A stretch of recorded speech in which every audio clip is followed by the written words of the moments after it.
Bonsoir mesdames et messieurs, merci à vous de nous rejoindre sur Télé Djibouti pour cette nouvelle édition de votre journal de 22 h dont voici les faits marquants. Les derniers adieux donc des Djiboutiens à la diva de la chanson djiboutienne qui nous a quittés donc il y a quelques jours, Fatouma Ahmed Dimbil. Et concernant la santé, le ministre de la Santé se prononce donc devant l'Assemblée mondiale de la santé à Genève. Et sport, Zinedine Zidane et le Real Madrid donc, sont sur une marche vers un triplé historique.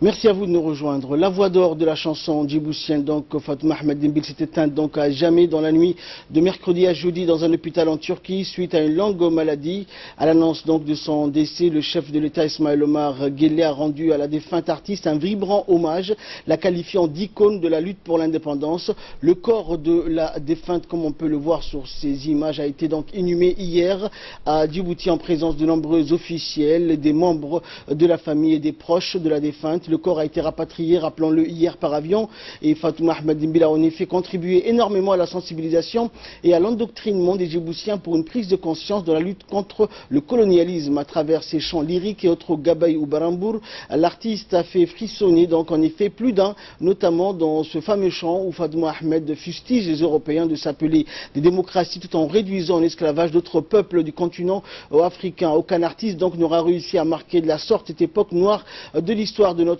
pays. La diva djiboutienne réussissait en effet à faire pleurer toute l'assistance dans les gradins du théâtre des Salines où elle se produisait avec le groupe Garanman. Et Fatouma Ahmed Dimbil, donc paix à son âme, fut une chanteuse phare de sa génération, entrée très jeune dans le monde des arts et du spectacle, a émerveillé nombre de Djiboutiens. Elle était très appréciée par les mélomanes pour sa voix fluette, perçante et prenante. Arrivée à Djibouti en 1971, après avoir officié au sein de la troupe artistique nationale de Radio Mogadiscio, où elle a été une des meilleures voix de la nation somalienne. Et elle avait également milité au sein des instances indépendantistes, où elle a été une artiste engagée dans tous les sens du terme et dans tous les domaines, notamment social, culturel et politique.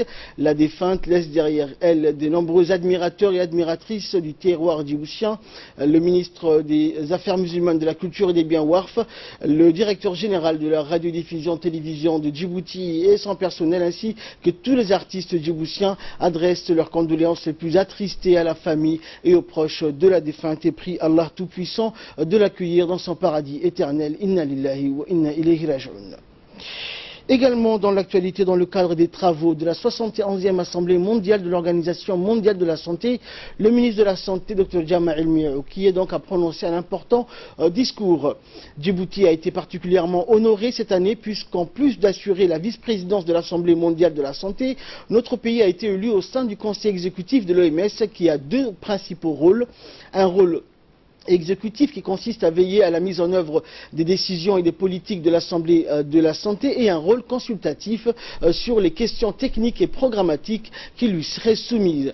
En plus des travaux de l'Assemblée mondiale, le ministre de la Santé, Dr Jama El-Miaou, a conduit une série de rencontres bilatérales et avec les partenaires techniques et financiers de la République de Djibouti pour discuter notamment des voies et moyens de consolider la coopération existante. Et après avoir félicité le nouveau directeur général de l'Organisation mondiale de la santé, Dr Tedros Adhanom Ghebreyesus, pour son leadership et sa vision dans l'élaboration d'un programme général aux ambitions renouvelées, le ministre de la Santé, par ailleurs donc vice-président de la 71e Assemblée mondiale de la santé, a salué dans son intervention les réformes engagées dans l'organisation onusienne pour lui permettre de répondre plus efficacement aux délais actuels. On écoute le ministre.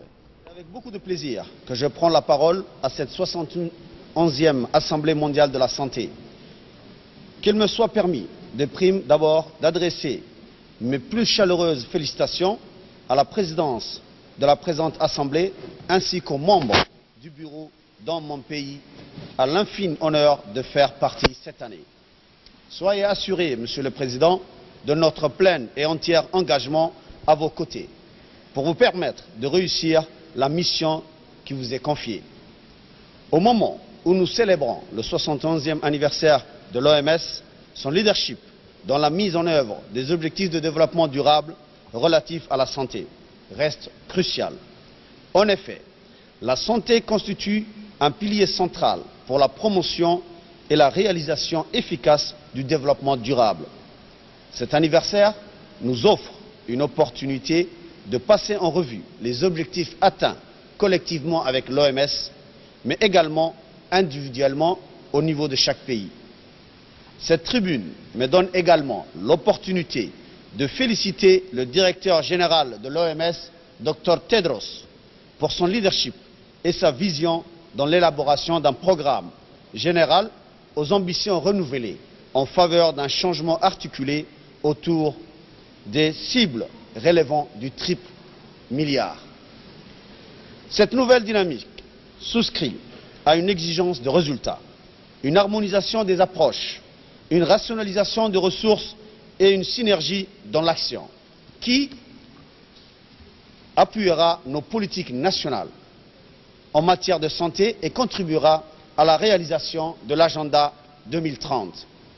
Djibouti salue les réformes engagées et reconnaît leur importance pour réduire les disparités, assurer une meilleure préparation aux situations d'urgence et répondre efficacement aux préoccupations nationales de la santé publique. Et poursuivant son intervention, le ministre de la Santé s'est également réjoui de la thématique retenue cette année qui consacre la couverture sanitaire universelle. En effet, notre pays se retrouve aujourd'hui dans le peloton de tête des pays africains à avoir réussi la mise en place de l'assurance maladie universelle. C'est ainsi qu'a été unanimement salué le leadership du président de la République, Ismaël Omar Guelleh, qui, conscient de la nécessité de la mise en place d'un instrument au service d'un accès aux soins de santé plus équitable de nature à assurer donc à chaque Djiboutien son droit à la santé, a lancé le chantier de l'AMU à Djibouti dès 2014. Djibouti se félicite de la proclamation d'une journée internationale de la couverture sanitaire universelle fixée le 12 décembre et à la tenue d'une réunion de haut niveau sur ce thème par l'Assemblée générale des Nations unies prévue en 2019. Le thème retenu cette année, la santé pour tous, s'engager pour la couverture sanitaire universelle, nous interpelle tout particulièrement en République de Djibouti. En effet, c'est dans le souci d'améliorer la santé pour tous que sous l'impulsion et le leadership du président de la République, son Excellence M. Ismaël Omar Guelleh, Djibouti s'est lancé en 2014 dans l'ambitieux projet d'implantation et de mise à l'échelle progressive de l'assurance maladie universelle. Je suis fier d'annoncer qu'à ce jour, moins de 4 ans après le début du lancement de cette initiative, près de 92,64% de la population ciblée ont été atteints, soit près de la moitié de la population de la République de Djibouti. Fait encore plus marquant, plus de 60% de la population enrôlée est féminine. Preuve éclatante de la réussite d'une politique genre énergique et résolue conduite dans notre pays sous le leadership de la Première Dame de la République de Djibouti et la présidente de l'Union nationale des femmes djiboutiennes, Mme Khadra Mahmoud Haïd. Par ailleurs, c'est au bénéfice de la population la plus vulnérable dans les régions les plus enclavées et difficiles d'accès que notre pays a développé une stratégie de couverture sanitaire mobile. Celle-ci s'est déclinée en particulier à travers des caravanes médico-chirurgicales se déplaçant trimestriellement avec plus d'une trentaine de spécialités dans des recoins les plus éloignés du pays. Ainsi, en 2017, plus de 10% de la population générale qui a bénéficié grâce à cette stratégie avancée, prise en charge spécialisée et multidisciplinaire. Nous pouvons en témoigner. À l'aune de notre expérience nationale, l'assurance maladie universelle est un puissant catalyseur dans la réforme et la mise en niveau des structures sanitaires de notre pays et le plateau technique amélioré en qualité de soins disponibles. Et le chef de la délégation djiboutienne, la personne du ministre de la Santé, à la 71e Assemblée mondiale de l'OMS, s'est entretenu avec le directeur général de l'organisation, donc Dr Tedros Adhanom Ghebreyesus, qui a loué le rôle exemplaire de la République de Djibouti en matière d'offre de soins pour les populations migrantes et transfrontalières dans une région en proie aux guerres civiles et aux flux massifs de migrants.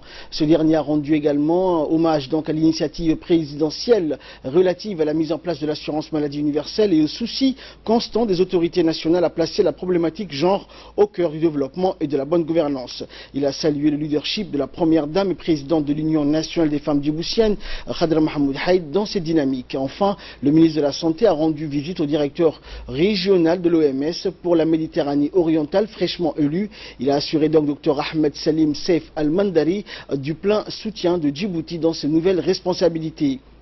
Et dans une interview accordée donc à la télévision nationale, le nouveau directeur régional de l'OMS a remercié le gouvernement djiboutien et particulièrement le président de la République Ismaël Omar Guelleh pour son soutien à la candidature du représentant omanais au poste de directeur régional en charge de la Méditerranée. Actualité nationale à présent, la situation dans la ville de Djibouti s'est nettement améliorée après les inondations du dimanche dernier. Après la tempête, donc Djibouti a fait en effet sa toilette et a organisé donc pour évacuer le surplus d'ordures ménagères qui s'est donc accumulé durant ces derniers jours. Et pour ce faire, la cellule de crise a chargé de la coordination, a mis donc à contribution les forces de défense, à savoir l'armée, la gendarmerie nationale, les gardes-côtes, la police nationale, la protection civile, afin de déblayer les voies. C'est ainsi que ces forces sont en action depuis vendredi dernier, donc chacun dans le secteur qui lui a été assigné, aux côtés bien sûr des services techniques de la voirie qui ont contribué à au fonctionnement, mais dépassés donc par l'ampleur de cette situation d'exception. Au dimanche 20 mai 2018, les pluies diluviennes dues au cyclone Sakar ont eu un impact significatif en termes d'inondations et de dégâts matériels. Selon un dernier bilan établi par notre service, les dégâts recensés se limitent jusqu'alors au décès d'une personne et d'une autre portée disparue. Mes premières pensées vont également vers les familles qui sont affectées par cette situation. Sans nul doute, sachez que le gouvernement ne ménagera aucun effort pour soutenir les familles touchées humainement et matériellement. Comme première réaction, le ministre de l'Intérieur, avec les différentes institutions nationales concernées afin de faire face à cette situation, a mis en place une structure unique, appelée cellule de crise, ayant des capacités opérationnelles adéquates en mobilisant tous les moyens humains et matériels. Ce centre de crise se trouve à l'état-major de la protection civile.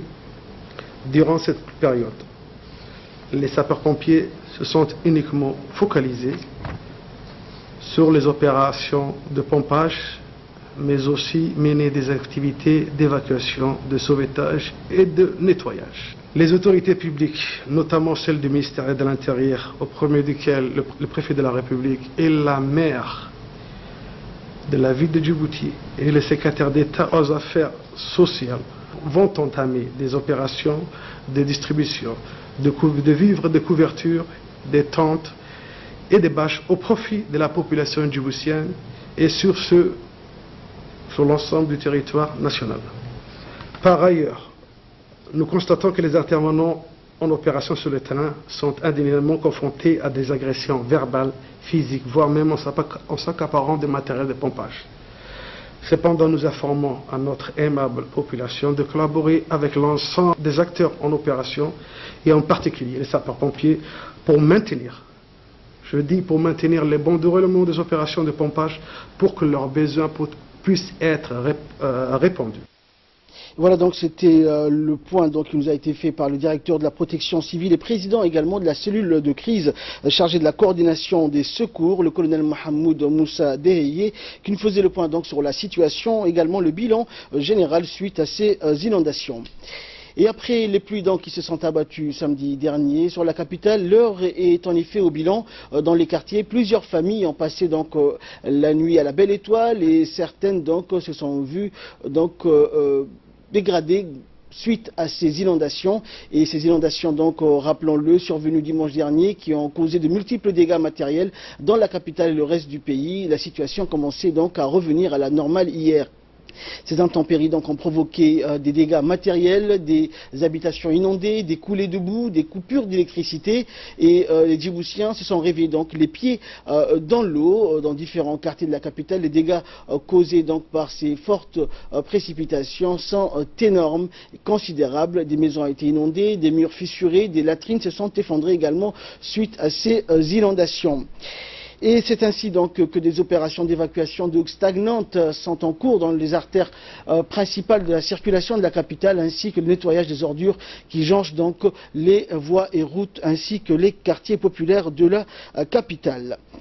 Et nous allons revenir donc sur la situation actuelle qui prévaut dans la capitale et bien sûr ces inondations qui ont causé d'énormes dégâts matériels avec Ali Abdillahi. Bonsoir Ali. Bonsoir Ahmed. Alors Ali, où en sont les secours et les réparations effectivement des artères principales de la capitale comme accès bien sûr?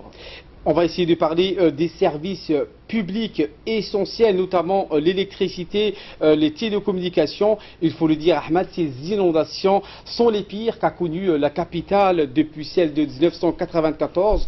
On note toutefois une nette amélioration des services publics essentiels comme l'eau, l'électricité et les communications qui ont continué à fonctionner dans l'ensemble du territoire. Ce qui était d'une importance capitale pour les populations. Bien sûr, des hommes et des femmes ont veillé à leur assurer cette continuité des services.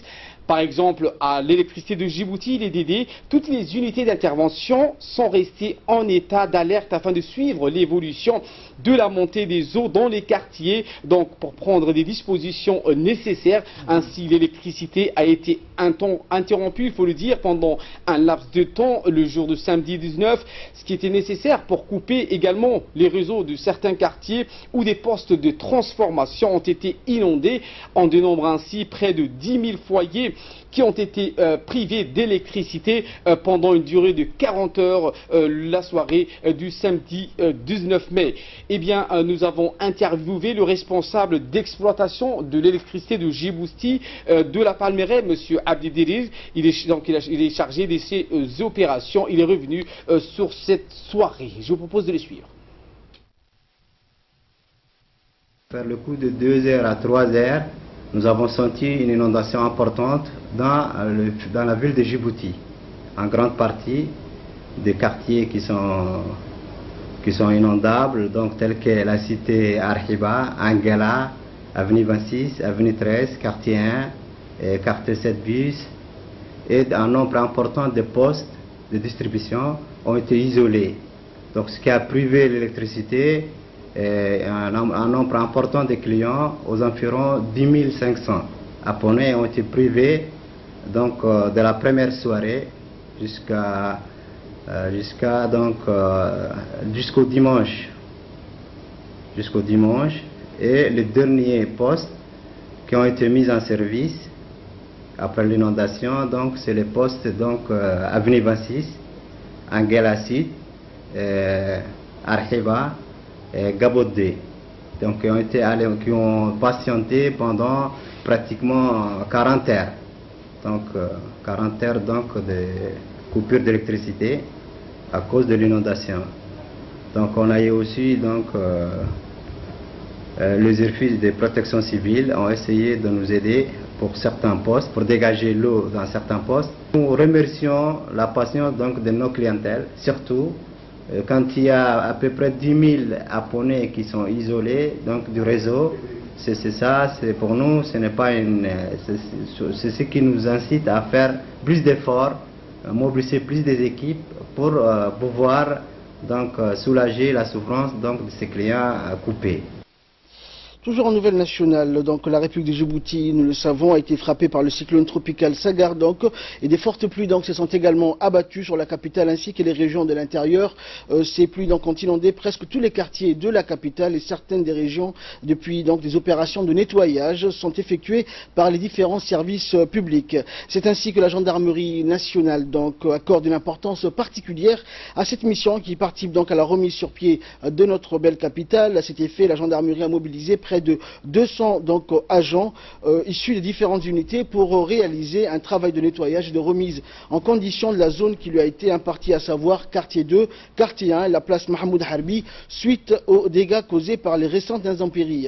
Ainsi, sous la supervision des personnels donc, officiers, les gendarmes ont, durant donc, le 25 et 26 mai, donc, conduit avec abnégation et fierté un travail de fond pour remettre dans un état de propreté donc, optimum des lieux dont ils avaient pris la charge. Les gendarmes ont dans un premier temps nettoyé intégralement l'école primaire de Hadji Didé pour qu'elle puisse être opérationnelle au passage du concours de l'OTI prévu pour dimanche 27 mai prochain. Et dans cette activité, l'OVD également, l'Office de la voirie, donc on n'a ménagé aucun effort pour assurer le soutien logistique en faveur de la gendarmerie. Cette dernière donc a toujours répondu avec ferveur à ces journées de nettoyage, notamment après chaque catastrophe naturelle survenue sur notre territoire. Et dans la journée d'hier, le personnel des gardes-côtes djiboutiens de la Marine nationale ont participé également aux côtés de la mairie de la ville de Djibouti aux opérations de nettoyage des grandes artères de la capitale endommagées par les fortes précipitations causées par le récent passage de la tempête tropicale. Les deux institutions ont répondu à l'appel du président de la République qui a encouragé les forces armées et les forces de sécurité nationale à prendre part activement au soutien et à l'assistance de la population civile. Le Premier ministre Abdelkader Kamel a pris les dispositions pour regrouper et coordonner les efforts des différentes institutions qui se sont donc retrouvées engagées dans les efforts destinés à faire face aux conséquences des fortes pluies sous la houlette du ministre de l'Intérieur Hassan Omar Mohamed. Les gardes-côtes et la Marine nationale ainsi que la mairie de la ville de Djibouti ont durant ce jour donc nettoyé les artères des places suivantes, avenue 13, avenue 26, avenue Nasser.